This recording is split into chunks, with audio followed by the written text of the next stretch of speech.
बच्चों को दुआएं तो बड़ों को सलाम। फिजा है मेरा नाम और साथ कौन है? हरीम खान। हरीम खान। देखते रहिए मॉर्निंग विद फिजा 24 न्यूज़ पर।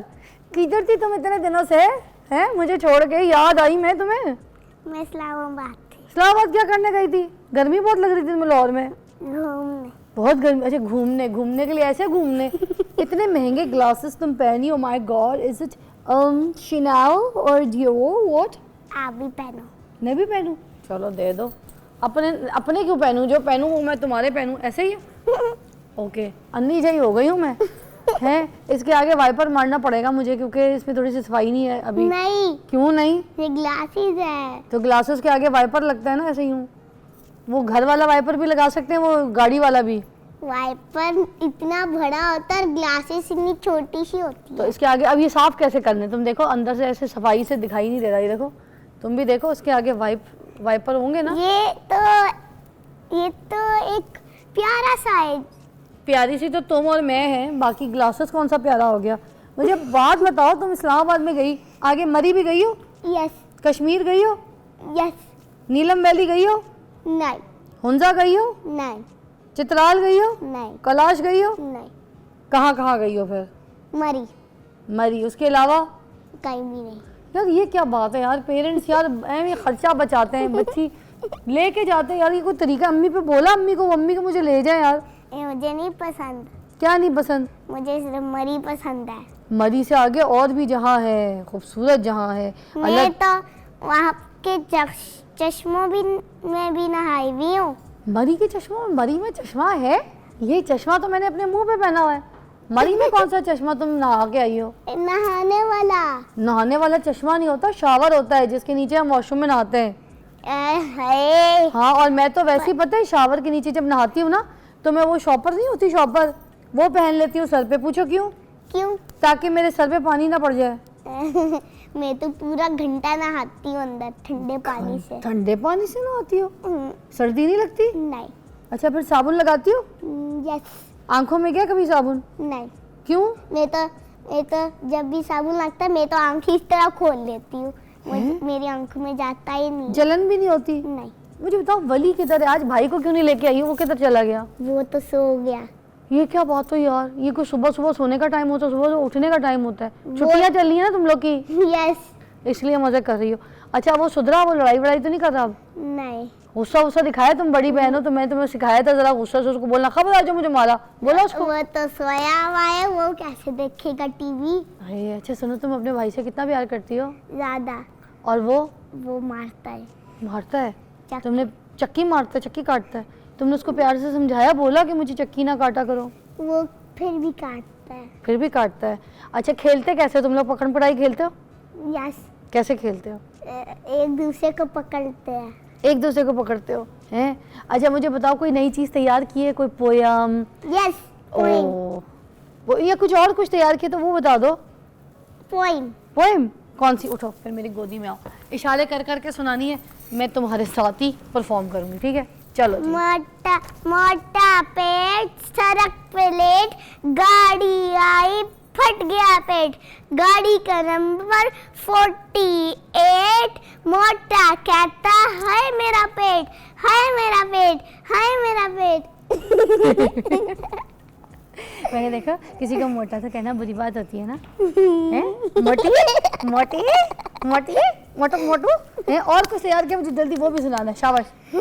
मछली जल की रानी है, जीवन उसका पानी है, हाथ लगाओ तो डर जाएगी, पानी से निकालो मर जाएगी। अच्छा, और आजकल किसकी फैन हो तुम? वो देखो सामने टीवी। सामने तो तुम और मैं नजर आ रहे हैं और कोई भी नजर नहीं आ रहा। अच्छा, छोटे छोटे बच्चे जो हैं, जब उनको देखती हो, कोई बच्चे ऐसे जो पढ़ाई नहीं कर रहे होते और किसी के पास कभी कोई ऐसे होते हैं ना कि किताबें नहीं होती हाथ में, मगर उनके हाथ में कोई ऐसी। गला दबा दूंगी मैं। हैं? नहीं गला नहीं दबाना। अगर किसी बच्चों के हाथ में किताबें नहीं है ना, तो आपने उनको किताबें गिफ्ट करनी है। जो किताब आप पढ़ लेती है ना, तो वो आपने उन बच्चों को गिफ्ट करनी है जिन बच्चों के पास किताब नहीं है, ठीक है? वो तो पूरी फील होगी। हाँ देखो, हो सकता है वो अफोर्ड ना कर सकते हो, उनके पास पैसे ना हो, है ना, तो आपने अपनी किताबों को जमा करना है। आज मैं आपको बहुत छोटी सी भी टिप दूंगी, वो आपको भी दूंगी, जितने बच्चे उनको भी दूंगी, ठीक है। आपकी मामा आपको पॉकेट मनी देती है? यस। कितनी मंथ में? पूरी 30 डेज की कितनी पॉकेट मनी है? 1000, 500, 2000, 3000, कितनी? बच्चों को तो सिर्फ रेड वाले नोट मिलते हैं। रेड वाले आई अल्लाह, डेली के बेसिस में मिल रहे हैं तुम्हें वो रेड वाले नोट, या फिर तुम्हें महीने में? आई मेरा बच्चा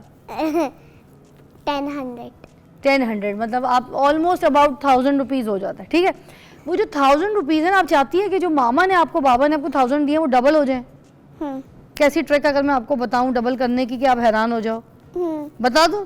मैं अपनी पहले वाली पॉकेट मनी छुपा लूंगी पॉकेट के अंदर, दूसरी डैडा से ले लूंगी। नहीं मैं कहूंगी कि डैडा मेरे पैसे गुम गए, मुझे दूसरे दे दो। नहीं ना, ये नहीं करना। मैं आपको इससे बड़ी ट्रिक सिखाने लगी हूँ, सिखा दूं? ऐसी ट्रिक, तुम बस इतनी रिच हो जाओगी ना, मामा बाबा सारी दुनिया देखेगी कि यार हमने तो उसको 1000 रुपीज दिए थे, इतनी अमीर, इतने पैसे उसके पास, इतने रखने की जगह नहीं, कैसे आए? ट्रिक बता रही हूँ, ठीक है। मेरे पास तो पहले से एक पूरा वो भरा हुआ है। क्या भरा हुआ है? गुल्लक। ठीक है, अब सुने आपने क्या करना है। एल्सा वाला भी है, एल्सा वाला भी है, मट्टी वाला भी है, बारबी वाला भी है ना, लेडी बग वाला। उसमें जितने भी आप पैसे डालती है ना, अगर आपके पास 1000, 100 के नोट्स हैं, और सपोज अगर आपके मुझे तो 500 मिले थे ईद पे। 500 मिले थे, उस 500 में से आपने 100 रुपीज़ जो थी ना वो निकालना है, और रास्ते में कोई भी आपके स्कूल में, कहीं जानने वाले में कोई ऐसा मुस्तहिक बच्चा, या कोई स्कूल में लंच नहीं लेकर आता, कोई भी ऐसा बच्चा आपको दिखता है, करवाती हो ना शेयर, उसको ये 100 रुपीज़ भी देने आपने। आप जब बाहर जाती हैं, कोई ऐसा बच्चा, हाँ, जो गाड़ी साफ करता है ना, सुन, कोई बच्चे जो कचरा उठा रहे होते हैं, है ना, ऐसे मदद कर रहे होते हैं ना रास्ते में, या फिर मांगने भी आ जाते हैं और भूखे होते हैं, आपने उनको ये 100 रुपीज़ देने। जब आप 100 रुपीज़ दे देंगे, उसके बाद पता है क्या होगा? अल्लाह मियाँ उस 100 के बदले आपकी पॉकेट में, आपके गुल्लक में इतने मैजिक से पैसे डाल देगा, इतने पैसे डाल देगा कि आप कहेंगे ये हुआ क्या, मैं तो सिर्फ अपने पैसों में से 100 रुपीज़ दिए हैं। इसको क्या कहते हैं? तिजारत। क्या कहते हैं? तिजारत। ये अब आप भी करेंगी, और ये जितने भी बच्चे वो भी करेंगे। बच्चे तो है ही नहीं यहाँ पे, अब हैं जो देख रहे हैं वो बच्चे। मैं छोटी सी बच्ची, मैं भी करूंगी। आप करोगी? ये वादा दे दो मुझे, आप करोगी? मैं हूँ ना, मुझे वादा दोगी? ये लो, मेरे तो 100 रुपीज़ मुझे मिल गए। आप भी जितने बच्चे देख रहे हैं, अपने अपने पैसों में से 100 करके भी निकालें तो आगे दें, तिजारत करें, और ये बच्चों में हैबिट डालें, ताकि बच्चे जब ये अपनी बचपन से ये आदत को अपना लेंगे तो बड़े होकर उनके अंदर जो है ना कीना पने की आदत नहीं होगी, उनके अंदर हाथ खुला होगा, वो तिजारत की आदत डल जाएगी। या बच्चों को ये बात याद दिला दें कि जो पैसा उनके पास है वो उनका नहीं है, उन्होंने भी आगे किसी को देना है। ये बात सुनो, आपकी उंगलियां थक गई है। मेरा मुंह भी थक गया है थोड़ा, तुम बोलना। ब्रेक के बाद मिलते हैं।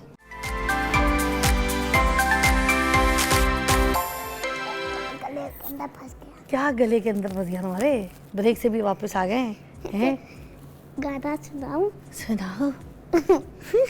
जाने वाला सांप था, खैरों से था, मिला हुआ छोड़ गया, अच्छा हुआ। बस आगे नहीं आता। आगे कुछ तो कोई अपनी खुद की स्टोरी बना लो। आगे खुद जाने वाला सांप था, ठीक है, आने वाला जान था, हैं? आने वाला कौवा था। बैठने वाला क्या था? बिल्ली। और भी तो बैठते हैं। इंसान भी तो बैठने वाला इंसान था, ठीक है, मतलब ठहर जाने वाला आपकी जिंदगी में वो इंसान है, बाकी जाने वाला सांप है। यार क्या बात है बच्ची, शहजादी लगी है मुझे। अच्छा सुनो, छोटे छोटे बच्चे, मैंने हेयर कट करवाया। मैंने हेयर कट करवा लिया। अरे वो एक्सटेंशन लगाई थी, हेयर कट नहीं करवाया, वो एक्सटेंशन लगवाई थी। मैंने भी। तुमने कटवाया? हेयर कट ही करवाए थे। अच्छा, कितने अच्छे लग रहे हैं तुम्हारे बाल। देखो एक तरह। वाह, आई लाइक इट। तुम्हें मेकअप शेकअप आता है करना? नहीं। अगर मैं लाइव कभी कहूँ कि तुमने मेरा मेकअप करना, कर दोगी मुझे? नहीं आता। थोड़ा बहुत तो सीख लो यार मेरे शो के लिए। मैंने एक दिन अपनी बहन का मेकअप की इतना बुरा कर दिया। क्या किया था? उसकी हालत खराब कर। क्या बना दिया था? उसको भूतनी बना दिया था। कौन सी वाली भूतनी? पूरे मुंह पे नहीं, भूतनी तो बनाया था। कौन सी वाली भूतनी? मंजुली का। नहीं, मंजुली का? उसका पूरा मुंह काला कर दिया था लाइनर से। हाँ और फिर लिपस्टिक को खून बना के उसके पूरे मुंह पे फेर दिया था, आंखों पे, लिप्स पे, पूरी जगह पे फेर दिया था। अच्छा, मतलब हम हॉरर फिल्म का मेकअप जो है वो तुमसे करवा सकते हैं, है ना? और अच्छा, मंजुलिका तुमने देखी हुई है मूवी? नो, मंजुलिका नहीं, नंद देखी है। नंद देखी। मंजुलिका गाना तुम्हें पता है वो वाला है ना उसका? मुझे तुम्हारा सुन के तुझे मुझे तुम्हारा लगवाएं। ये बंगाली है, बंगाली में गा रही है प्लीज़। और बच्चे कुछ भी करें, किसी भी ज़बान में गाएं, बोलें, कुछ भी करें, प्लीज़ उनको बोलने दिया करें, कुछ लिखा मत करें नीचे। मुझे तुम्हारा। आगे आपको नहीं आता है? मुझे आता है, मैं बंगाली हूँ। देखो मैं बंगाली गाना सुनाऊँ? बेदर में जोशना अमर पाखी दिए छे, आशी आशी बोली अमर पाखी दिए छे, बेदर में जोशना अमर कथा दिए छे, आशी आशी बोली अमर पाखी दिए छे, ब्रेक छे ब्रेक छे। फिर से बोलो, आमी जे तुम्हार। ब्रेक कर दो। Welcome back, you watching morning with Fiza. नाज़रीन, अब हम बात करेंगे यहाँ पर एक बहुत इंपॉर्टेंट इशू के ऊपर। ये वो इशू है जो कि अभी हमारे माशरे में बहुत बुरी तरीके से इसका शिकार हैं लोग, और वो इस तरीके से उनको जॉब्स नहीं मिलना, उनके काम की अप्रोच उनको सही नहीं मिलनी, फिर उनके पास अगर स्किल्स नहीं है तो उसकी वजह से भी उनको कोई अच्छी जगह पे जॉब नहीं मिल रही होती है। बेरोज़गारी जो है वो मज़ीद फैलती जा रही है। और ये हमारी यूथ है, ये हमारी नौजवान नस्ल है जो फ़ारिग बैठी हुई है, जिनके पास काम काज नहीं है, और फिर उसके बाद वो सारे डिप्रेशन का शिकार है, या फिर हंगामी हालात का शिकार हो जाते हैं, या फिर कोई ऐसे काम करने पर मजबूर हो जाते हैं जिससे उनकी कोई ना कोई रोज़गारी लग जाए, चाहे वो किसी किस्म से भी हो। ऑल दो मैं तो ये भी देखा है कि छोटी छोटी उम्र के जो लड़के हैं, जब उनको रोज़ी नहीं मिलती, उनको जॉब्स नहीं मिलती, तो ड्रग सप्लाई पे निकल जाते हैं। तो ये अब हालात आ गए, ये सब कुछ भी होगा हमारे माशरे में। तो इसके ऊपर आज बात करने के लिए हमने जिनको यहाँ पर दावत दी है, सुल्तान खान साहब हमारे शो पे बहुत आते हैं, आप लोग बहुत अच्छी तरीके से उनको जानते हैं, उनकी बातें बहुत अच्छी होती हैं, एक सब्जेक्ट के हिसाब से होती हैं, मोटिवेशनल स्पीकर भी हैं, कोच हैं, और बहुत कुछ है। मैं इनसे अब इन्हीं की ज़ुबानी आपको पूछवाती हूँ। जी, आप क्या क्या करते हैं एग्जैक्टली? तो पहले वो सारे अपने जो सेशंस हैं वो बता दीजिए। जी फिज़ा, मैंने वैसे तो CSS किया था और जॉब की CSS की, लेकिन मेरा पैशन था ह्यूमन रिसोर्स मैनेजमेंट में, ह्यूमन रिसोर्स डेवलपमेंट में, और स्पेशली ट्रेनिंग एंड डेवलपमेंट में। अच्छा। तो हमारे यहाँ चूँकि ये जो अभी आपने जिस प्रॉब्लम का भी जिक्र किया है ना, ये प्रॉब्लम इसलिए कि करियर काउंसलिंग का कोई बाकायदा सिस्टम नहीं है। तो किसी को नहीं पता उसने क्या पढ़ना है, उसका पैशन क्या है, वो किसके लिए बनाया गया है, उसमें क्वालिटीज़ क्या हैं, उसका इंक्लिनेशन क्या है। तो ये वो हिट एंड ट्रायल से सीखता रहता है। तो मैंने भी हिट एंड ट्रायल से ही सीखा। पहले इंजीनियरिंग कर UET से। जिन दिनों हम पढ़ रहे थे तो उन दिनों सारे लायक बच्चे या डॉक्टर बनते थे या इंजीनियर्स बनते थे। अच्छा। तो बस जिसके मार्क्स आ गए, जो मेरिट पे आया, उसे दो ही सज़ाएं मिलती थी, गो फॉर इंजीनियरिंग यूनिवर्सिटी और गो फॉर मेडिकल कॉलेज। तो मैंने इंजीनियरिंग कर ली। इंजीनियरिंग करने के बाद एग्ज़ाम दिए, मुकाबले के इम्तिहान दिए, फिर PPSC को मैंने टॉप किया 98 में, फिर सिविल सर्विस ऑफ पाकिस्तान में चला गया, फिर थोड़ा सा जॉब किया। फिर ये करते हुए हिट एंड ट्रायल से मुझे पता चला कि मेरा इंक्लिनेशन तो ह्यूमन रिसोर्स डेवलपमेंट में था और लोगों को ग्रूम करने में, लोगों को डेवलप करने में था। तो उसके नतीजे में आज मैं अब एक लीडरशिप कोच हूँ, लाइफ कोच हूँ, बिजनेस ट्रेनर हूँ, सेल्स ट्रेनर। ज़बरदस्त। सुल्तान साहब, आपकी बातों से मुझे एक चीज़ का अंदाज़ा लगा कि समटाइम्स आपको स्टार्ट में नहीं पता चलता, जब आप अपने कोर्स स्विच कर रहे होते हैं तो उस वक्त आपको नहीं पता होता कि what is your exactly subject है, आपका इंटरेस्ट डेवलप किधर हो रहा है ज़्यादा। ये समटाइम्स आपको हालात भी सिखा देते हैं, कुछ सिचुएशंस, कुछ ऐसी जगह पे जहाँ पे आप ट्रेनिंग ले रहे होते हैं, तब भी आपको पता चलता है कि नहीं यार, दिस इज़ माई गोल्स। फिज़ा, अगर तो वालिदैन आँख रखे हुए हों, तो आज चूँकि मैं करियर काउंसलिंग करता हूँ, आज चूँकि मैं लीडरशिप पढ़ाता हूँ, आज चूँकि मैं कॉरपोरेट में, अल्लाह ताला ने मुझे पाकिस्तान में सैकड़ों कंपनीज़ पाकिस्तान की और दुनिया की, उनको कंट्रीब्यूट करते हुए हज़ारों बिलियंस रुपीस का मैंने रेवेन्यू जनरेट करने में इंस्ट्रूमेंटल रोल प्ले किया है, मुल्क में और मुल्क से बाहर।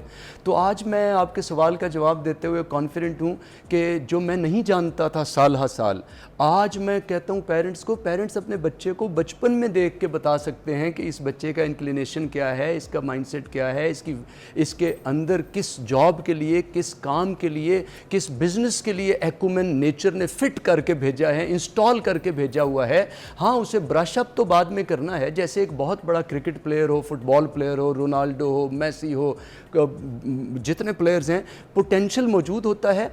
पोटेंशियल को फिर सामने लाने के लिए नेट प्रैक्टिस करनी पड़ती है, ग्राउंड पे जाना पड़ता है, बॉक्सिंग रिंग में उतरना पड़ता है, आपको सैंड बैग से खेलना पड़ता है। लेकिन पोटेंशियल अगर जानना चाहें तो पेरेंट्स भी जान सकते हैं। मेरा बच्चा है मिसाल के तौर पे, मुझे आज पता है 5वीं जमात में जो मेरा बच्चा पढ़ता है वो मुझे इन छुट्टियों में भी कितने बिजनेस के प्लान लेके आता है मेरे साथ। और वो ज़्यादा चूँकि IT ओरिएंटेड होते हैं, वो मुझसे ज़्यादा कंप्यूटर 5वीं जमात में जानता है, मुझसे ज़्यादा IT से 5वीं में वाकिफ़ है। तो मैं जानता हूँ उसका इंक्लिनेशन क्या है। अब मुझे पता है इसको क्या पढ़ना चाहिए तो ये एक्सेल करेगा। लेकिन मेरे पेरेंट्स को चूँकि ये नहीं पता था उस वक्त अनफॉर्चुनेटली, तो मैं कभी इंजीनियरिंग में फिर रहा हूँ, कभी कहीं फिर रहा हूँ। तो बाय एंड लार्ज पाकिस्तान में जो जॉबलेसनेस के मसाइल हैं, पाकिस्तान के अंदर जो करियर के मसाइल हैं, उनकी बड़ी वजह यह है कि आज भी जबकि दुनिया हमारी हथेली पे पड़ी है, लेकिन हम उसमें शुगल तो करते रहते हैं, हम मज़ाह तो देखते रहते हैं। ठीक है, एंटरटेनमेंट बहुत अच्छी चीज़ है, लेकिन अगर हम अपने बच्चों के लिए करियर डेवलपमेंट के लिए अगर नॉलेज पेरेंट्स लें, अच्छी पेरेंटिंग के लिए,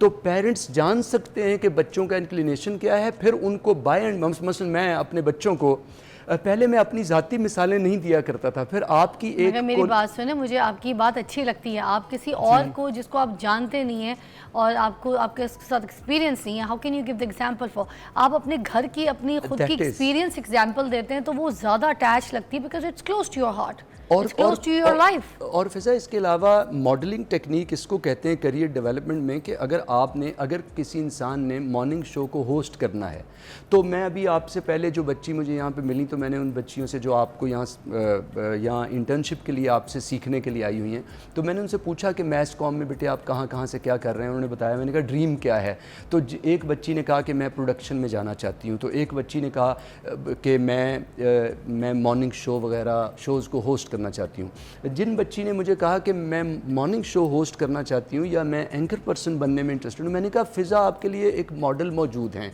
तो इसे कहते हैं मॉडलिंग टेक्निक। जो प्रोडक्शन में बच्ची ने कहा, तो मैंने उन्हें 2-4 प्रोड्यूसर कोलीग्स के नाम बताए कि आप इन लोगों के साथ वाबस्ता हों, इनके काम को देखें, इनकी प्रोडक्शन को देखें, इनके जर्नी को देखें। तो ये करियर बिल्डिंग में, करियर डेवलपमेंट में ये मॉडलिंग टेक्निक बहुत अच्छा तरीका होता है। और इसमें बेस्ट वे होता है, आप ये ना बताएं किताबों में क्या लिखा है, दुनिया क्या कर रही है, आप बताएं आपने क्या किया है।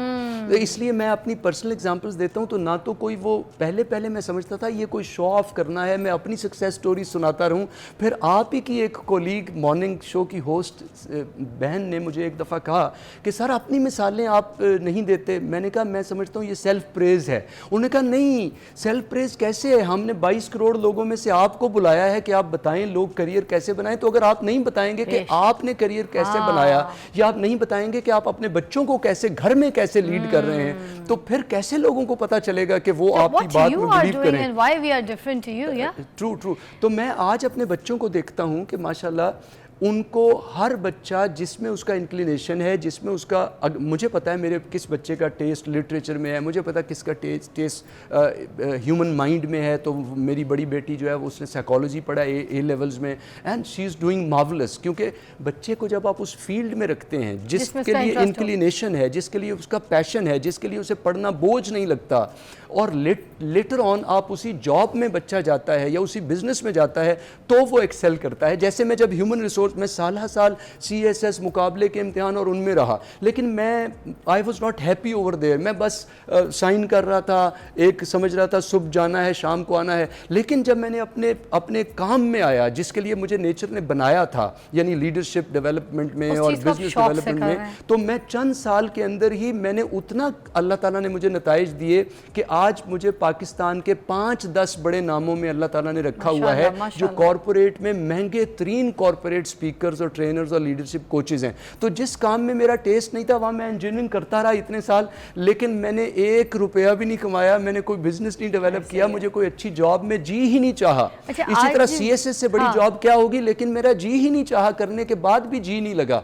और PPSC Punjab public service commission top करने से बड़ा कौन सा जॉब होगी, लेकिन वो टॉप करके भी मेरा दिल नहीं लगा। लेकिन जहाँ दिल लगा वहाँ चंद सालों में ही मुझे अल्लाह ताला ने एक नेशनल और ग्लोबल सक्सेस बना दिया। अच्छा, आज हमारा आपका टॉपिक तो समझ आ गया होगा कि ये जो नौजवान नस्ल है, मैं पूछना चाह रही हूँ कि आज के दौर में ऐसा क्या प्रॉब्लम है कि इनको जॉब नहीं मिल रही, दे जॉबलेस।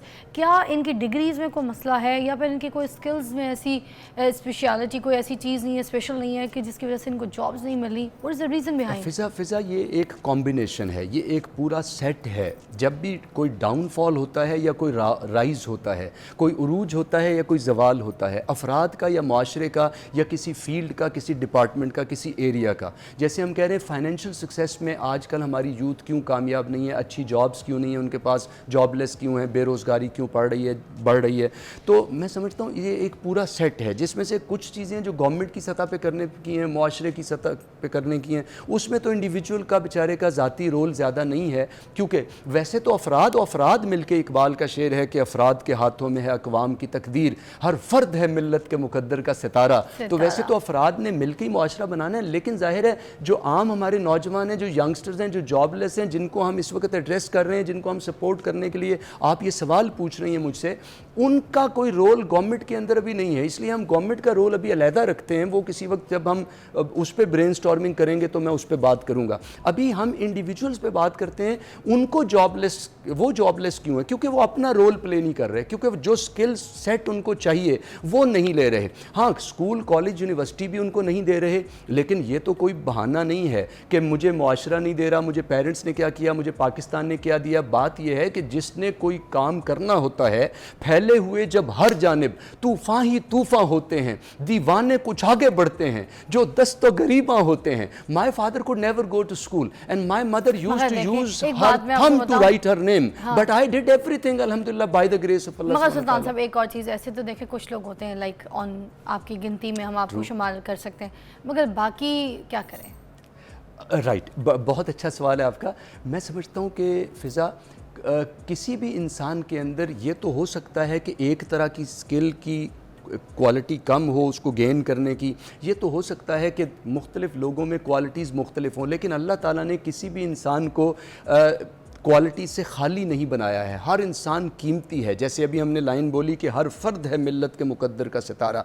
हर शख्स में अगर आप में बहुत अच्छा होस्ट बनने की कैपेबिलिटी है, बहुत अच्छी एक्टिंग करने की आपके अंदर सलाहियत नेचर ने रखी, और आप पोटेंशियल को फिर एक्सप्लोर किया, उसको अप्लाई किया, और आज आप यहाँ एक मॉर्निंग शो, पाकिस्तान के टॉप मॉर्निंग शो को होस्ट करने में एक मौजूद हैं। बिल्कुल इसी तरह अब मुझे अल्लाह ताला ने ट्रेनिंग में रखा, आपको ट्रेनिंग में नहीं रखा, मैंने उसके अंदर अपना नाम बनाया, जबकि पहले कई कामों में मैंने बहुत अच्छा परफॉर्म नहीं किया। अगरचे पढ़ाई में, नॉलेज में किया, लेकिन रिजल्ट्स नहीं दिए, मेरा जी नहीं चाहा, मेरा पैशन नहीं था।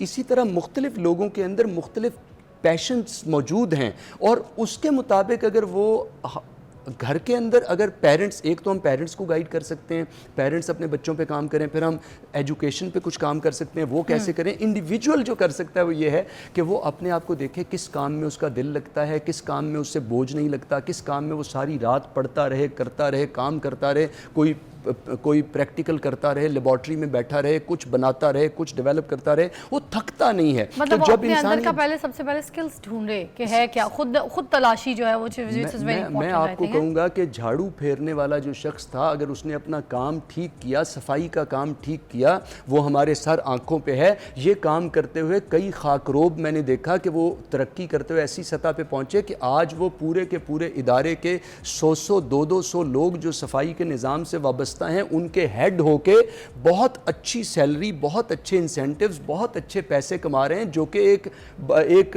इंजीनियर, एक डॉक्टर भी बाज़ औक़ात नहीं कमा रहा होता, क्योंकि स्कोप मौजूद होता है। बस एक बात में, चलें ब्रेक के बाद मैं कुछ और ब्रेक लेती हूँ। हाँ, मैं अर्ज़ कर रहा हूँ, कितनी ऐसी कंपनीज हैं जो कि सफाई से मुतल्लिक हैं, अब उनके हेड्स हैं, वो पहले आके एक खाकरोब से काम शुरू किया था, आज उन्होंने बिजनेस अपना डेवलप कर लिया, 20 गाड़ियां उनके अंडर काम कर रही हैं, वो एंटरप्रेन्योर हैं पूरे। जबकि उन्होंने काम स्टार्ट किया था, आपने कहा कि आम बंदा क्या करे, तो एक खाकरोब की सतह से भी कोई शख्स स्किल डेवलप करके, इनिशिएटिव्स लेके बड़े से बड़ी जॉब, बड़े से बड़ा बिजनेस डेवलप कर सकता है। एक ब्रेक के बाद मिलते हैं, आप देखते रहिए मॉर्निंग विद फिजा।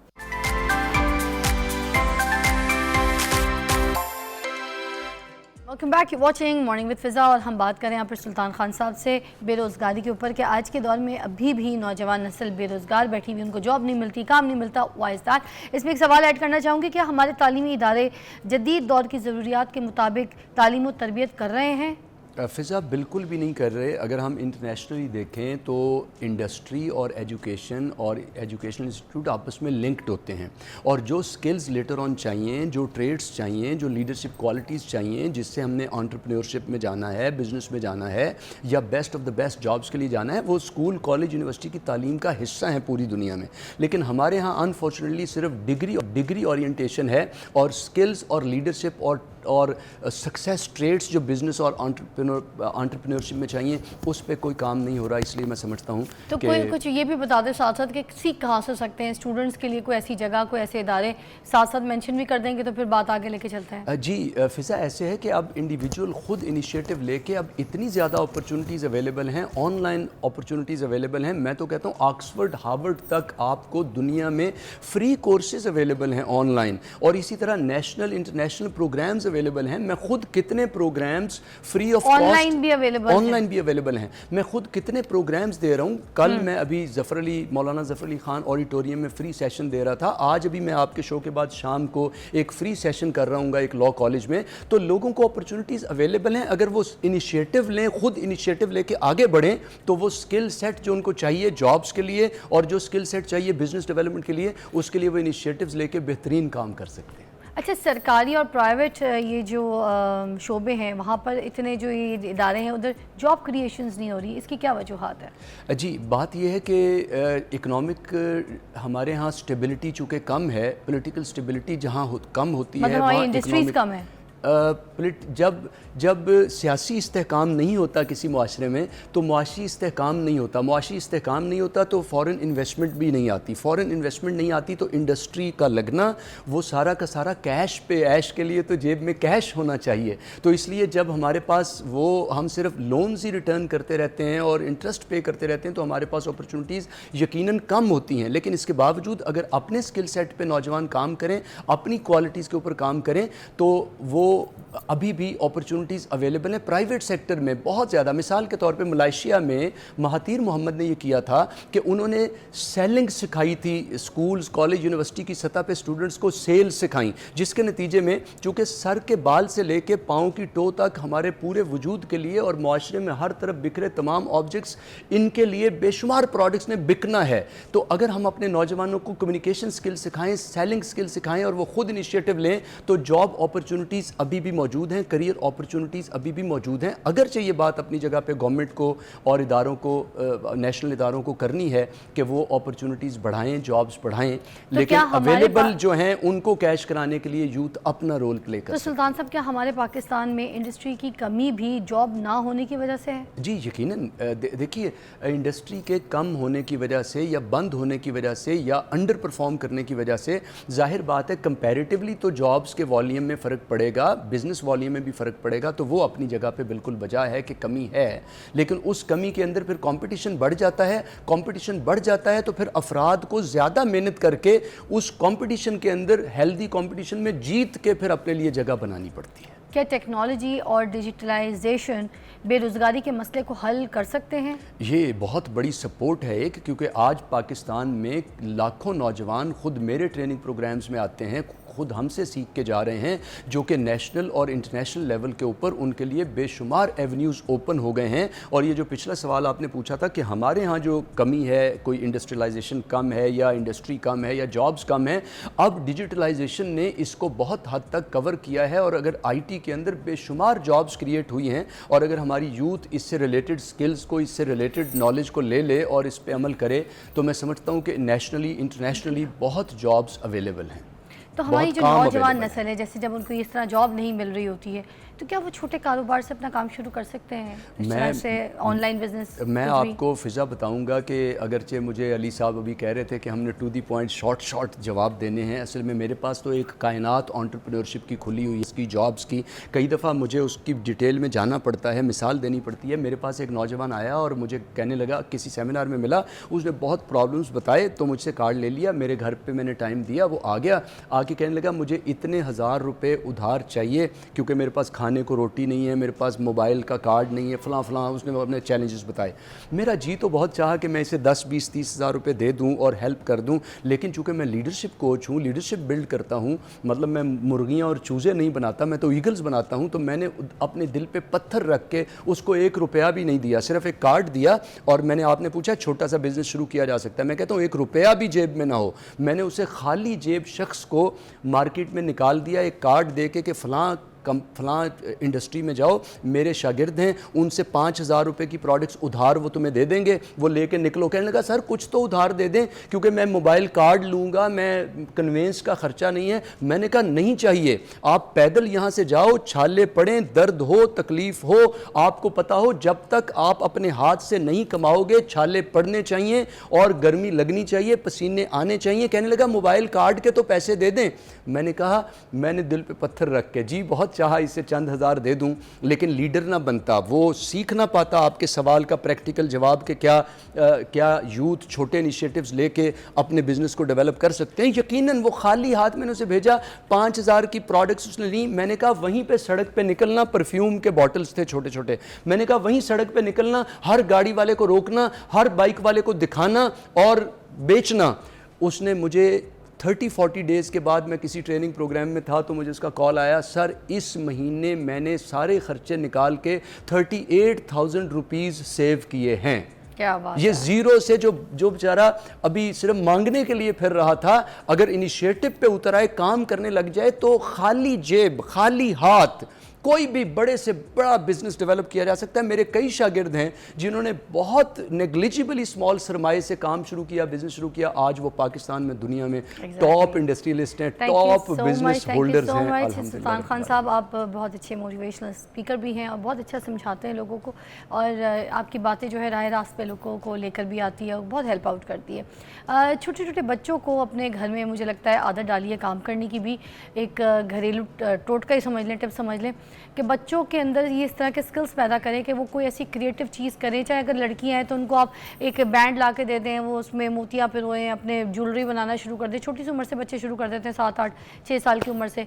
कोई पेंटिंग्स के ऐसे चीज़ें उसको ला के दे दें बच्चों को, कोई सिलाई कढ़ाई की चीज़ें सिखाना शुरू कर दें जिसमें रुमाल काटना हो, ये काटना। फिर उनको बचपन से ये सिखाएं कि आपने अगर ये चीज़ें बनाई हैं, आप अगर मैं आपको बोलूँ कि आपने इसको सेल करना है तो आप किस तरह से सेल करें। आप यकीन करें बच्चों के अंदर इस तरह का इंटरेस्ट डेवलप हो जाता है। मेरी बेटी फरहाल, वो अभी स्कूल में जाके वो बैंड बनाती है नाम के साथ लोगों के, और अपनी बड़ी क्लास के बच्चों को, क्लास में स्टूडेंट्स को सेल कर देती है अच्छे अमाउंट में, प्रॉफिट के साथ। फिर उसका जो प्रॉफिट मिलता है, हमारे घर के पीछे एक बस्ती है, वहाँ पे बच्चों के साथ शेयर करती है, उनके साथ उनके बर्गर खाने चीज़ें मंगा के उनके साथ उनको बल्ले दिलाती है, कभी बैडमिंटन दिलाती है। तो ये चीज़ें डेवलप करनी है, आदत डालनी है कि बेटा it's your creativity, what you want to do. आपने जो क्रिएट करना है वो आगे आपने भरना है। तो बच्चों के अंदर स्किल्स डालें ताकि कल को सिर्फ आप धक्का ना दें, यार आप अपने रिश्तेदारों को या जानने वालों को फ़ोन करके भीख ना मांगे कि यार मेरे बेटे को जॉब पे रख लेना, अच्छा टैलेंटेड है, आपके ये हालात ना आए। तो ट्राई दिस आउट एनीवे। बाकी अल्लाह ताला बेहतर करने वाला है हम सब मुसलमानों के लिए, जिस तरह के हालात चलें। एक ब्रेक के बाद मिलते हैं।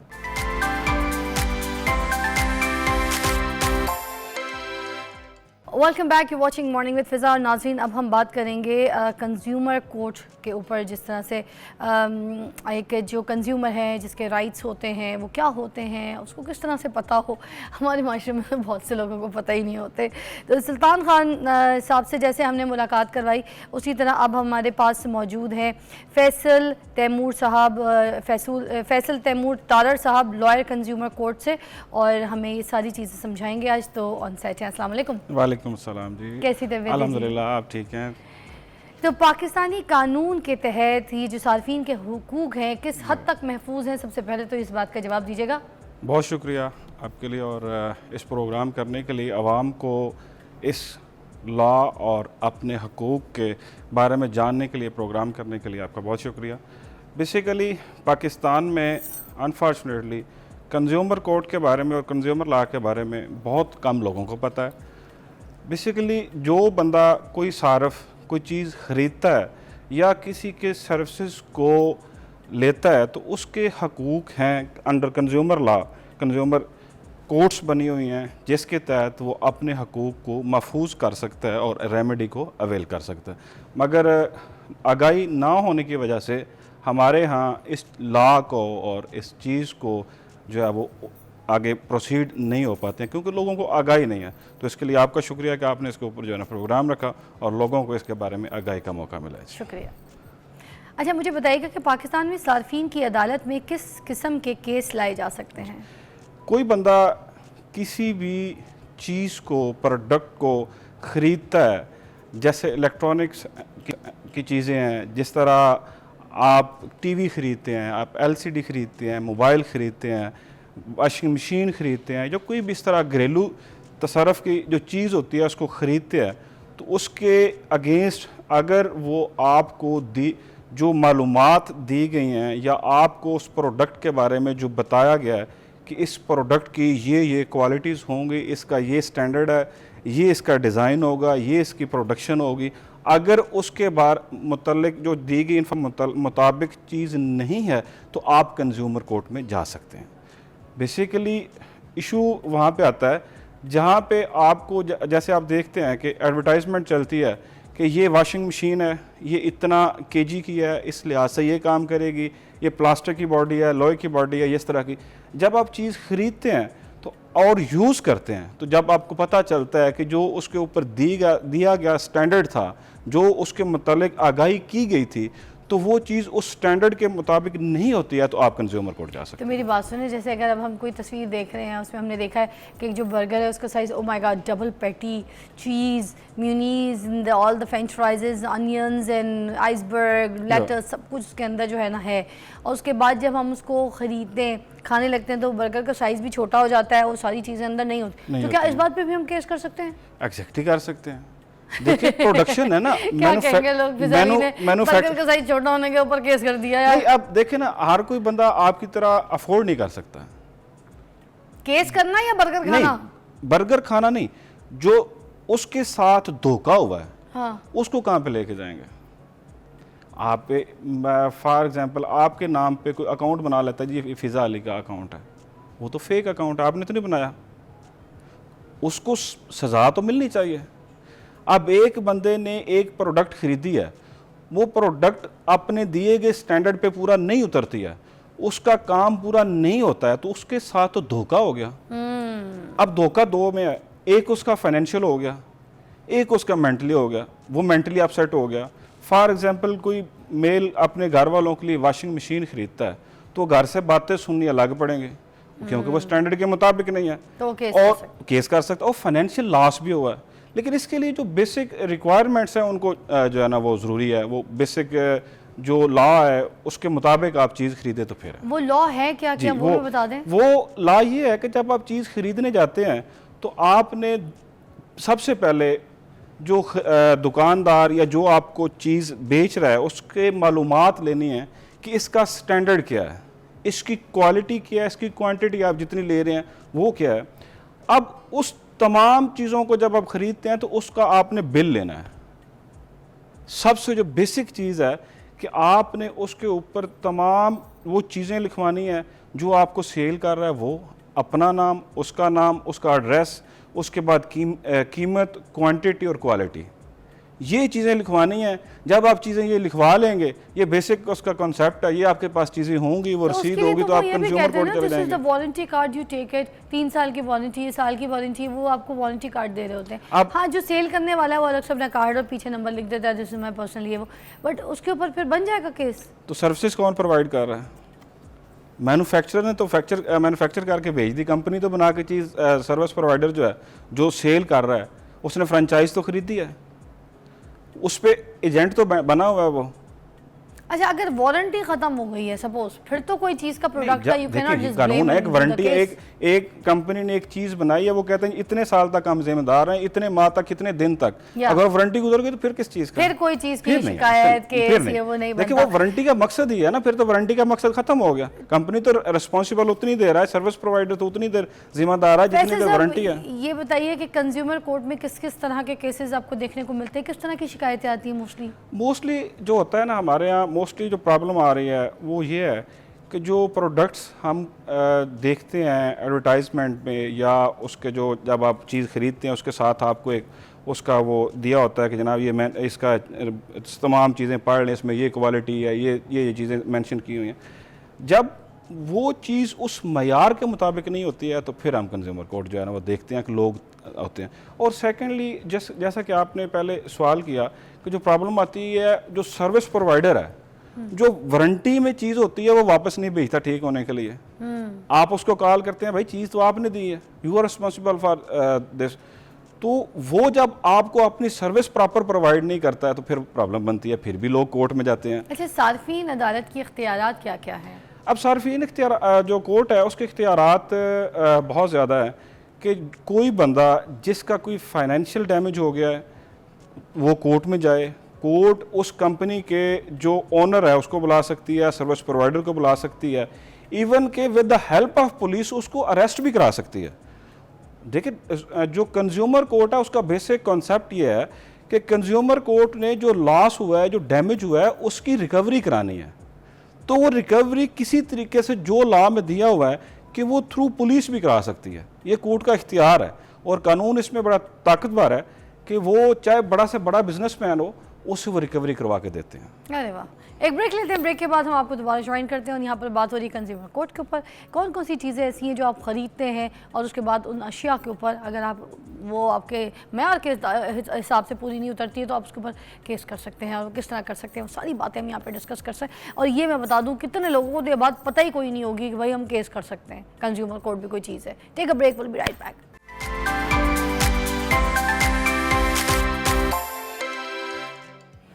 वेलकम बैक नाज़रीन।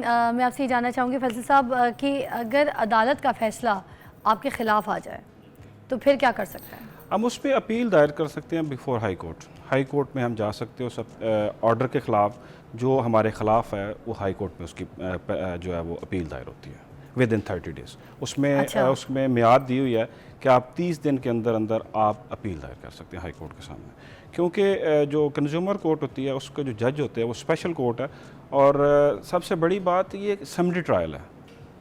अब समरी ट्रायल होने की वजह से यहाँ पे फ़ैसले बहुत जल्दी होते हैं और वो जज इक्विवेलेंट टू सेशन जज होता है, जिसकी वजह से उसकी अपील हाई कोर्ट में दायर होती है डायरेक्ट। अब सपोज एग्जांपल मैंने 5-6 हज़ार की एक स्टीम आयरन ख़रीदी है, वो ख़राब हो गई है, जी। ठीक है, अब 5-6 हज़ार की वर्थ है उसकी, अब जो मैंने केस करना है उसमें कोई कितना ख़र्चा लग जाएगा, ये बैलेंस भी तो पता होना सामने वाले को तो फिर केस कर सके।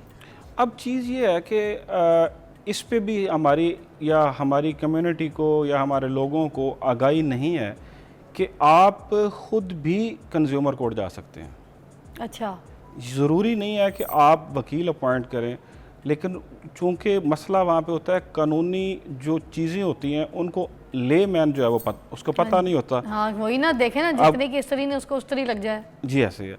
अब इसलिए फिर वो वकील की जरूरत, अदरवाइज़ गवर्नमेंट ने इस चीज़ को फैसिलिटेट करने के लिए, जनरल पब्लिक को फैसिलिटेट करने के लिए उन्होंने इस कानून में ये कहा कि आप खुद भी जा सकते हैं। अच्छा, वो बंदा खुद चला गया, बंदा खुद फिर चला उसका गया। क्या सारा सिस्टम है? अब तकरीबन एप्लीकेशन लिखनी है, क्या करना है, कंप्लेंट दायर करेगा। कंप्लेंट दायर करने के बाद अगर जज समझता है कि ये एडमिसिबल है और इसकी ग्राउंड बनती है, इसका वाकई डैमेज हुआ है, तो फिर दूसरी पार्टी को नोटिस करेगा। अच्छा। नोटिस करने के बाद दूसरी पार्टी हाजिर होएगी, वो जवाब देगी, फिर एविडेंस होगी, एविडेंस के बाद दूसरी पार्टी की एविडेंस होगी, फिर जाकर और इसकी भाग दौड़ और इसका टाइम पीरियड कितना है जिसमें रिजल्ट अप्रॉक्सीमेटली पॉजिटिवली उसको मिल जाए? 6 माह से साल लग जाता है इसको फाइनली डिसाइड होने में।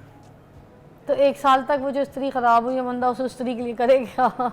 अब देखिए 2 चीज़ें हैं ना, सबसे अब कंज्यूमर कोर्ट जाने से पहले भी कुछ चीज़ें हैं।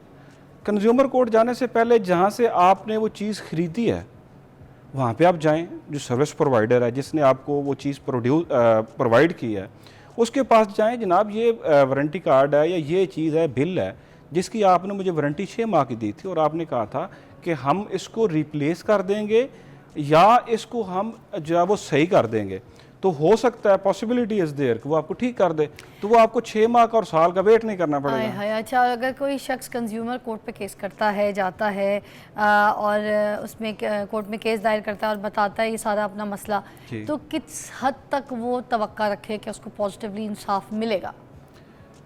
100% उसको तवक्को होनी चाहिए कि हमें जो है ना मुझे कोर्ट से रिलीफ मिलेगा, और मिलता है रिलीफ। ऐसी कभी कोई 2% केसेस होते हैं जो ग्राउंड ना होने की वजह से या डैमेजेस ना होने की वजह से, या जो होता है वो उसका प्रॉपर उसने दायर नहीं किया हुआ, या उसने जो क्लेम किया है वो उसका क्लेम बनता नहीं है, तो फिर उसकी वजह से खारिज होते हैं। अदरवाइज 98% जो केस हैं वो डिग्री होते हैं। क्या सार्फिन कीमतों का ज़्यादा होने पर ये केस कर सकते हैं? मतलब बोल सकते हैं कि भाई ये तो बहुत महंगाई है, और कंज्यूमर कोर्ट से रब्ता कर सकते हैं कि भाई मोर्गेज बहुत ज़्यादा पड़ रहा है, ये तो पैसे बहुत ज़्यादा हैं, इसकी कीमत बहुत ज़्यादा है, इस पे भी केस बनता है?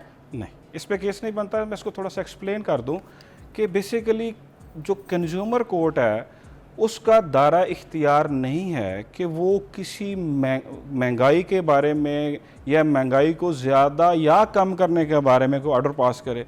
कंज्यूमर कोर्ट का बेसिक जो कॉन्सेप्ट है वो ये है कि जो ख़रीदार ने चीज़ ली है अपने इस्तेमाल के लिए, अगर उसमें कोई डैमेज आ गया है, उसमें कोई डिफ़ॉल्ट आ गया है, तो फिर उसमें इंटरफेयर करें, अदरवाइज वो इंटरफेयर नहीं कर सकती। अब ये तो गवर्नमेंट का काम है कि वो गवर्नमेंट आवाम को रिलीफ दे या ना दे, कोर्ट का या वकला का काम तो नहीं है को relief they. Thank you so much Faisal साहब, बहुत बहुत शुक्रिया। बहुत शुक्रिया नाज़रीन, आपको आज समझ आ गई होगी कि अगर आप बाज़ार से कोई चीज़ ख़रीदते हैं, कोई भी चीज़, तो कंज्यूमर कोर्ट है जहाँ पर आप जाके अपनी शिकायत दर्ज करा सकते हैं। अगरचे तो आपके पास इतने पैसे नहीं है, अफोर्ड नहीं कर सकते लॉयर को, then you can complain yourself. एक एप्लीकेशन होती है, दर्ज करते हैं, इसका एक टाइम पीरियड होता है, किसी का 3 माह, किसी का 6 माह, किसी का साल भी लग जाता है, फिर उधर से आपको जो फ़ैसला है वो पॉजिटिवली मिल जाता है। मगर बात यह है कि काफ़ी ऐसे लोग हैं जिनको इस बारे में पता ही कोई नहीं है। वो दुकान के बाहर अगर कोई चीज़ ख़रीदते हैं और उधर से सही नहीं मिलती है तो अपने घर वालों को ले जाके तो बाहर कुर्सी, धमाका, चीखम चिल्ला, छुरी चांके निकाल देते हैं, और अच्छी खासी मुँह से जो गालियाँ निकाल देते हैं वो अलग। बे, ते, गाफ, लाम, नून, वाव, हे, हमज़ा की बहुत बड़ी बड़ी गालियाँ आवाज़ सुनने को मिल रही होती है। आप किसी दुकान के पास से गुजर रहे हो तो समझ आ जाती है कि इन्होंने कोई सामान ख़रीदा था, कोई फ्रिज ख़रीदा था, कोई एसी ख़रीदा था जो ख़राब हो गया, भाई हाथम पाई हो रही है, शर्टें फाड़ हो रही है, सब कुछ। इन सबसे बेहतर है कंज्यूमर कोर्ट को दर्ज करें जाके अपनी शिकायत, और वहाँ से फ़ैसला हासिल कर लें। अगर तो ऐसी ज़िंदगी में हो जाता है, और अगर नहीं होता तो बहुत देखभाल के, आंखें खोल के चीज़ें लिया करें, कबूतर की तरह मत लिया करें। जो टीवी पे देखें या किसी को बेचते देखें या किसी के घर में देख लें वो चीज़ ना लें। थोड़ा सा पूछताछ के लें भाई दोस्तों से, भाई मैं ये फ्रिज लेने लगा हूँ, मैं ये एसी लेने लगा हूँ, बताओ उसकी मार्केट क्या है, कौन सा अच्छा है। पूछताछ से क्या चला जाता है, आपके जेब से कोई पैसे नहीं ना, तो फिर सोच समझ के अच्छी चीज़ लीजिएगा। थैंक यू, एक ब्रेक के बाद मिलते हैं। Welcome back, you watching morning with Fiza. नाज़रीन, अब हम बात करेंगे होम डेकोर के ऊपर। मैं आपको एक बात बताऊं, एक सोशल मीडिया पे थोड़े दिन पहले एक पिक्चर वायरल हुई थी। मुझे वो पिक्चर बहुत अच्छी लगी, उसमें बहुत व्यूज़, बहुत ज़्यादा लोगों ने पसंद की, बड़े कमेंट्स लिखे हुए थे उसके ऊपर।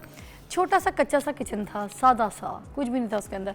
उधर ही उसने वॉशिंग मशीन भी रखी हुई थी, सफाई सुथराई का ख्याल भी रखा हुआ था, बर्तन क्रॉकरी चीज़ें बड़ी, चाहे स्टील की हो चाहे कांच के ग्लास हो, उसने बड़े तरीके से सजा के कोने, डब्बे, शेल्फ उसके ऊपर लगाए हुए थे। फिर उसने एक छोटा सा पर्दा भी लगाया हुआ था, साइड पे वॉशिंग मशीन, इस तरह का पूरा एक एटमॉस्फेयर उसने किचन का ऐसा सेटअप किया था। वॉल के ऊपर कच्ची दीवार की तस्वीरें भी लगाई हुई थी। वो इतना अच्छा लग रहा था, बड़ा आर्टिस्टिक सा लग रहा था। मतलब देखने वाले को मैं ये सोच रही थी कि औरतें ऐसी होनी चाहिए। ज़रूरी नहीं है कि बहुत पैसा ख़र्चा करके बहुत ज़्यादा बड़ी जगह को, स्पेस को फिल करके आप जो है अपने घर को डेकोर करें। आप, मैंने देखा अपने घर का कोई कोना भी छोटा सा जो आपको बिल्कुल लगता है कि वेस्टेज है, फारिग सा कोना है, वो किसी काम का नहीं, उसको सजा के भी कुछ उस पर फल नहीं निकला है, अब वो बहुत प्यारा लगता है अगर आप उसको थोड़ा सा भर दें रंगों से, खूबसूरती से, और साथ साथ सफाई से। ये नहीं कि घर बिखरा हुआ है और गंदा है। तो औरत का बहुत बड़ा रोल प्ले होता है होम डेकोर में। नो मैटर मर्द कितना भी बड़ा खूबसूरत घर बना के अपनी बेगम को दे दे, औरतों का काम, इंटरेस्ट जो है वो डेवलप रखना, एक इसकी खूबसूरती है घर की। तो खैर, इसके ऊपर बात करने के लिए आज जिनको हमने यहाँ पे मदऊ किया है वो है माहीन सुहेल शेख, इंटीरियर डिज़ाइनर हैं, और आज हम इनसे जानेंगे मज़ीद के इंटीरियर डिज़ाइनिंग में आजकल क्या ट्रेंड्स इन है, क्या आउट है। अस्सलाम वालेकुम। अस्सलाम वालेकुम। कैसी है माहीन?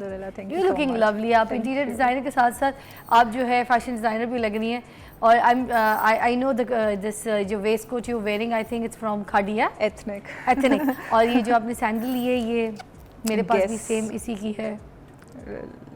आई bought from, I don't want to take the name, branded name, so इस वजह से मैं नहीं ले रही। पाकिस्तानी ब्रांड्स को तो बहुत प्रमोट कर रही हूँ। Thank you so much, you are looking lovely yourself. Thank you so much. तो मुझे ये स्टाइल आपका इसलिए अच्छा लगा, सेम मैं कैरी करके 2 दिन 3 दिन पहले आई वाज लाइक, अब आ रही थी तो मैंने कहा यार What a coincidence. Yeah, I mean, I was looking at your coordinated set as well, and I thought, okay, we're somehow coordinated. हाँ Yeah.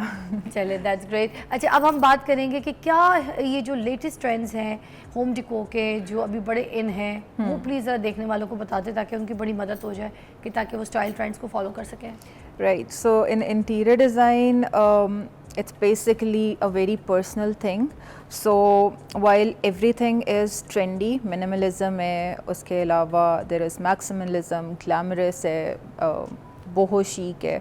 So there are different categories in terms of interior design, but it all comes down to what your personal preference is. One cannot be set on a certain thing, but again जब हमारे पास लोग आते हैं तो it's all about कि हमारा जो initial question होता है we try to learn लोगों का personal taste क्या है, तो उसके हिसाब से लोग जो है फिर वो interior design भी prefer करते हैं.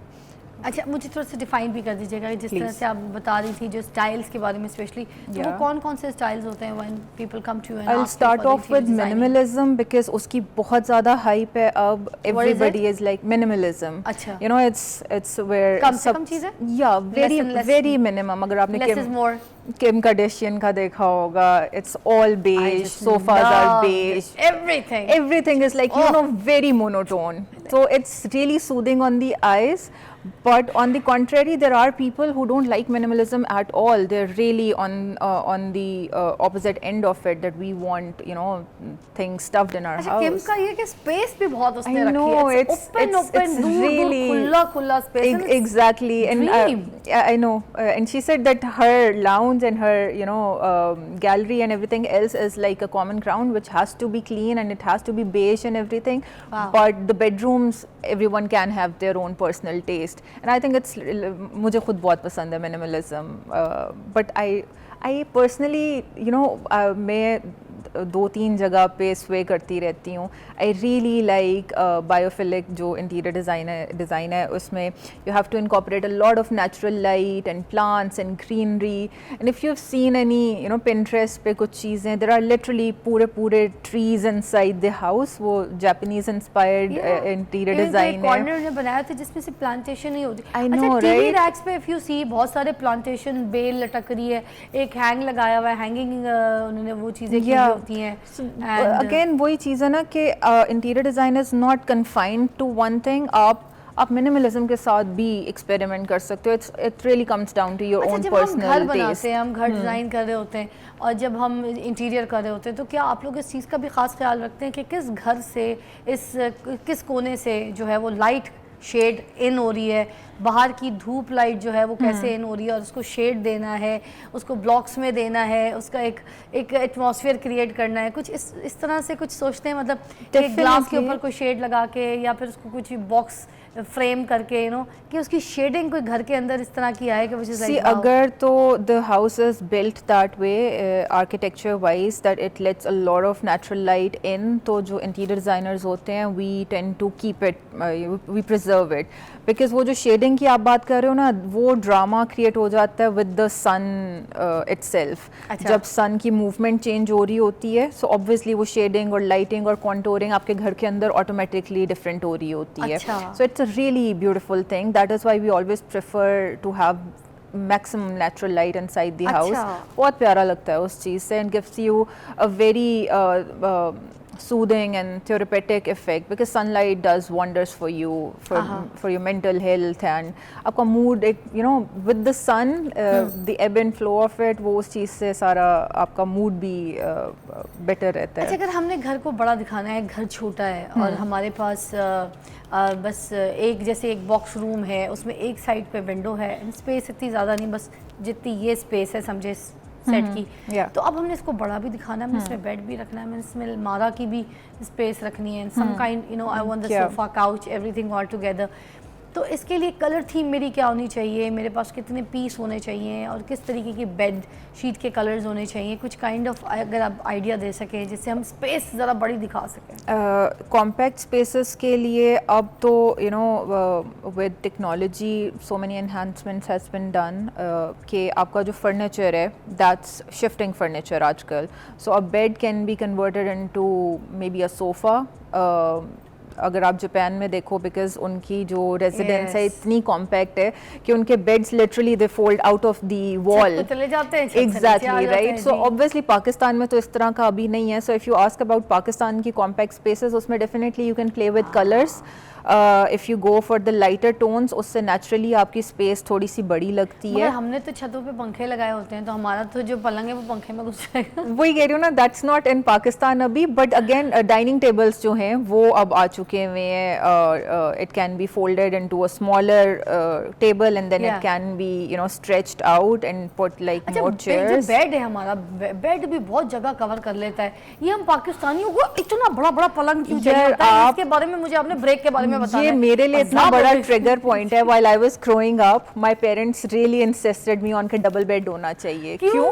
बस डबल बेड होना चाहिए। मैं छोटे इकल्ली होते बच्ची ने सोने थे। आई नो राइट, मैं कहती थी यार मुझे सिंगल बेड हो चाहिए। सकता है वो आपकी उस वक्त से शादी की प्लानिंग चल रही हो। यही बात है, मैं बोलना नहीं चाह रही थी, बट बात मगर एक्चुअली ये यही है थी। हमारे मैं पाकिस्तान अभी में। थोड़ा सा पहले भी I was having this conversation with my parents कि यार why were you guys so fixated on a double bed. मैं तो यूज भी नहीं करती यूज ना भी नहीं डबल करना था, बेड। इतना बड़ा है ना। Yeah. अच्छा, एनीवे ये इस पे बाद में बात करते हैं। हम आते और हम ये पूछेंगे कि भाई अगर कपल भी सो रहा है तो वो जो डबल साइड बेड है उसका वो किंग साइज क्वीन साइज क्या होता है, वो किस हद तक होना चाहिए, किस साइज का होना चाहिए, वो सारी चीज़ें आपको ब्रेक के बाद बताते हैं।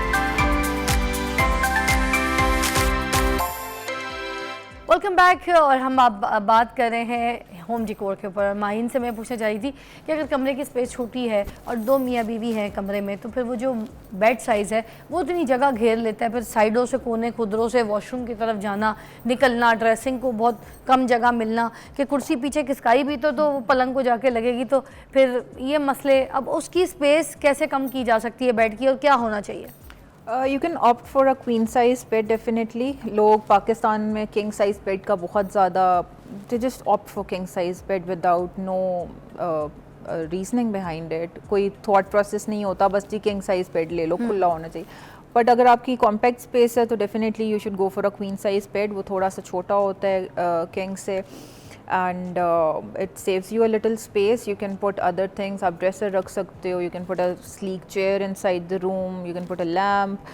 Again ये सारी चीज़ें आपकी पर्सनल टेस्ट पे आ जाती है। कलर्स का भी बताइएगा, कौन Colours. से ऐसे कलर्स हैं जिससे स्पेस ज़रा बड़ी लगे, खुली एंड रिच क्लास लगे? लाइटर कलर्स में जो ओल्ड मनी कलर्स हैं, beige, cream, they really make the space spacious and जो उसकी लुक एंड फील है वो भी बहुत ज़्यादा, वही अगेन किम कार्दाशियन वाली वाइब्स आती हैं, बहुत लग्जरी वाइब्स आती हैं उसके साथ।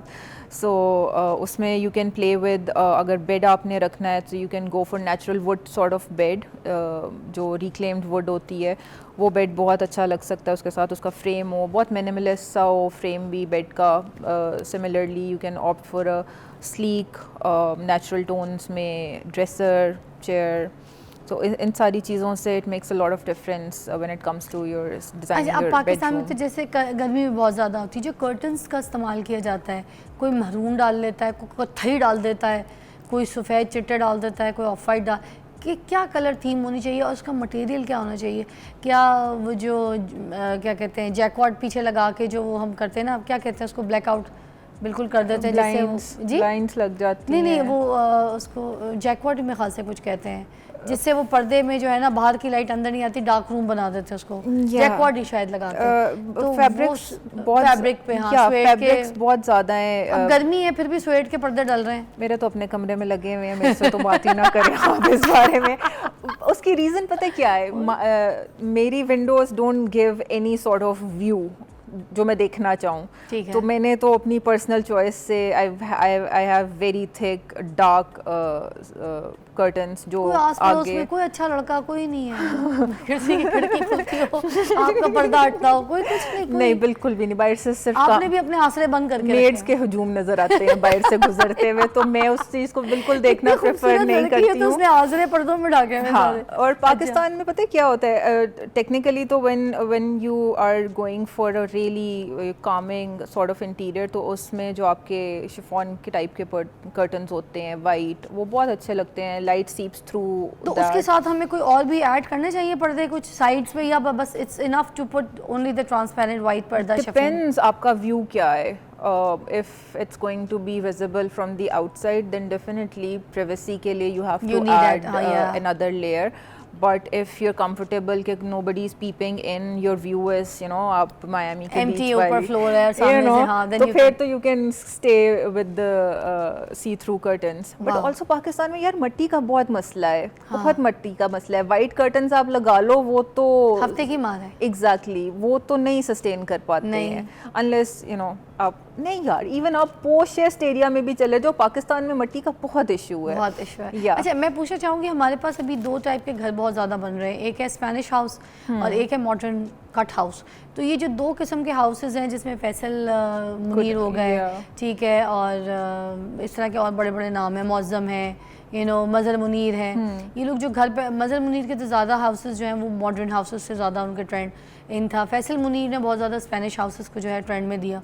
तो ये लोग जो हैं जो ट्रेंड मेकर अभी यहाँ पे पाकिस्तान में, इनके हाउसेस में ये जो 2 किस्म के फ़र्क हैं, तो अगर मैं आपसे पूछूं स्पेनिश हाउस में किस किस्म का फर्नीचर डलना चाहिए, बहुत ज़्यादा गॉडी, रिच, डीको, पीको, किस किस्म का, या फिर बहुत मॉडर्न किस्म का, मतलब क्या इसकी क्या लाइन क्या है? जो अभी इस तरह के जो घर बन रहे हैं ना, जो फर्निश्ड मिल रहे हैं, I have seen 2 ends of it, east and west sort of, के जो कुछ हैं वो बहुत ही ज़्यादा, क्योंकि अगर स्पेनिश है तो छतों पे भी काम है, तो ज़मीनों पे भी, तो दरवाज़ों में भी, खिड़कियों गोल्डन में भी, वॉल्स विद कार्विंग, दीवारों पे भी इतना होता है कि जब फर्नीचर जितना झाड़ना पड़ता है ना, क्योंकि उतना ही आपको दीवारें भी झाड़नी पड़ती है. ऐसे ही है विद द पिलर्स एंड लगता कार्विंग, खूबसूरत है. It definitely does look pretty.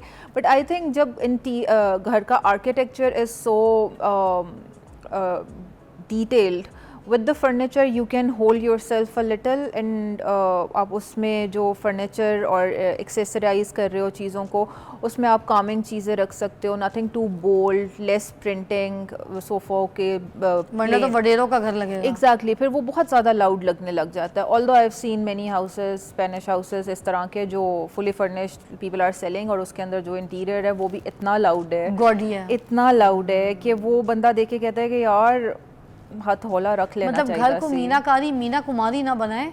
या आप घर को बहुत लेस इज मोर की बात मुझे आपकी अच्छी लगी. टैकी देखो फूल मार्केट में मिलते हैं आर्टिफिशियल, अब वो इचरे वाले भी हो सकते हैं और वो मरीना वाले भी हो सकते हैं, ठीक है. मैं तो मरीना वाले प्रेफर करूँगी ऑब्वियसली ये बिकॉज एक फिनेस आती है ना चीज़ों से, टैकी चीज़ें पता लगती हैं कि यार वो फिर वो ओवरऑल चीज़ को बहुत गंदा सा थोड़ी सी चीज़ look पे खर्चा देती कर ले है. मगर चीज़ अच्छी बनाए. Exactly. Thank you so much Maheen, Thank आपने बहुत you. अच्छी टिप्स दी, हमें समझाया, और यही बात है कि उनकी जो बात से मैंने एक हल निकाला वो ये है कि लेस इज मोर.